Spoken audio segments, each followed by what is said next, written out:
църквата Свети Николай Чудотворец, наричат я още Руската църква, в криптата на която се намира гробът на Свети Серафим. Здравейте! Намирам се пред църквата Свети Николай Чудотворец и сме дошли не за нея, а за това, което има под нея. Защо толкова много млади ученици, студенти и не само идват тук да пишат писма до Свети Серафим?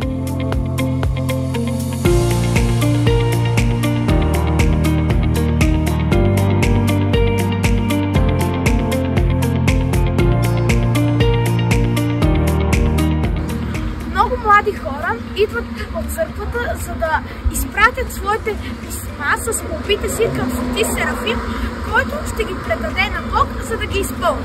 Ние си пуснахме желанията и тези от вас, които искат да си пожелаят нещо и то да бъде изпълнено, може да дойдете тук.